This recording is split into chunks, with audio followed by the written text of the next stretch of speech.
好，我们先测一下这个电池电压哈，看这个数值39，然后我们把它连接上去，连接到控制器上。控制器上去，这里有个孔，这个地方是可以插进去的，插进去测一下，这就是不正常了，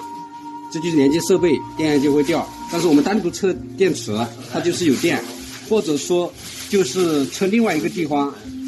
就测这一根线，测这一个总线，测这一个总线的这个位置，这个红的和黑的。红的、黑的，就这个红黑，就